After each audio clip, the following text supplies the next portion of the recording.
I shouldn't say that, I don't know, but listen, I don't care. I'm always, people should listen the truth. Yes, not only the coach, but the other 2 or 3 guys there around. السلام عليكم مشاهدينا الكرام. يبدو أن البرتغالي كريستيانو رونالدو نجم نادي مانشستر يونايتد الإنجليزي قد سئم من المعاملة السيئة وقلة الاحترام التي يتم التعامل معه بها في أولد ترافورد، وقرر أخيرا كسر صمته والحديث عن التكهنات المتعلقة بمستقبله. كريستيانو رونالدو أجرى حوارا مطولا مع الصحفي الإنجليزي الشهير بيرس مورغان، والذي نشرته صحيفة ذا سان الإنجليزية. وخلال المقابلة أكد كريستيانو رونالدو أنه يشعر بالخيانة من الطريقة التي تتم المعاملة معه في الأولد ترافورد، وأبدى انزعاجه من أنه أصبح كبش فداء الذي يلقى عليه اللوم في كل ما يحدث بشكل خاطئ في نادي مانشستر يونايتد، ويعتقد أنه يتم إجباره بشكل ممنهج على الرحيل عن النادي. رونالدو تحدث أيضا عن المدربين الثلاث الذين عمل معهم منذ عودته إلى مانشستر يونايتد، بداية بزميله السابق مع الشياطين الحمر سولشاير، والذي أكد رونالدو أنه يكن له كل الاحترام. أما بالنسبة للمدربين الآخرين كارل فرانغنيك وإريك تنهاغ المدير الفني الحالي للفريق، فإن كريستيانو رونالدو لديه رأي صادم. النجم البرتغالي قال عن رانغنيك الذي لم يقم بتدريب أي فريق لأكثر من عقد من الزمان: إذا لم تكن حتى مدربا فكيف ستكون رئيسا لمانشستر يونايتد؟ لم أسمع به من قبل. أما عن إريك تنهاغ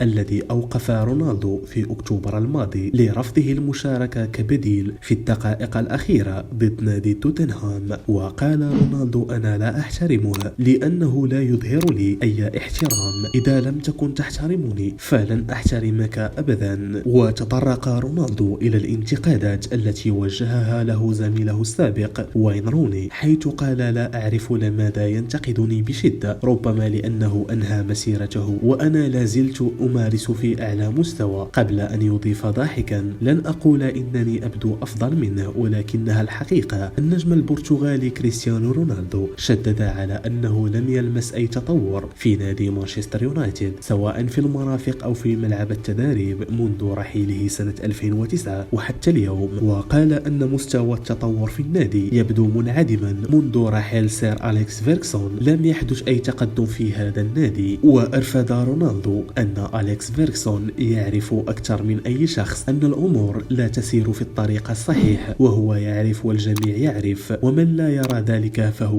أعمى. وأكمل رونالدو: أعتقد أن الجمهور يحتاج لمعرفة الحقيقة. عدت لمانشستر يونايتد لأنني أبحث عن الأفضل للفريق، لكن هناك أشياء في الداخل لن تساعدنا على الوصول للقمة مثل مانشستر سيتي أو ليفربول أو حتى أرسنال. ناد بهذا الحجم يجب أن يكون على القمة، ولكنه ليس كذلك. وتابع رونالدو كما قال بيكاسو أنه يجب عليك أن تدمر إن أردت البناء. أحب مانشستر يونايتد والجمهور، لقد كانوا دائما بجواري، وإن أرادوا تصحيح الأوضاع فعليهم القيام بالكثير من الأمور. وعن هدفه في مونديال قطر قال كريستيانو رونالدو: هدفي هو الفوز بكأس العالم مع البرتغال. واختتم كريستيانو رونالدو: الجمهور هو أهم شيء في الفريق وفي كرة القدم عموما، نحن نلعب لأجلهم وهم بجواري دائما، وأراهم في الشوارع يأتون ليعبرون عن حبهم وتقديرهم لي ولما أقدمه في كرة القدم. الجمهور في كل مكان، ولذلك أقوم بهذه المقابلة لأن هذا هو الوقت المناسب للتحدث عن ما في قلبي. وتأتي هذه التصريحات النارية من كريستيانو رونالدو بعد صمت طويل عن الانتقادات التي طاولته من قبل وسائل الإعلام المحلية بعدما حاول الخروج من نادي مانشستر يونايتد في سوق الانتقالات الماضية، وأصبح حبيس دكة البدلاء بسبب قرارات من المدرب الهولندي إريك تنهاغ.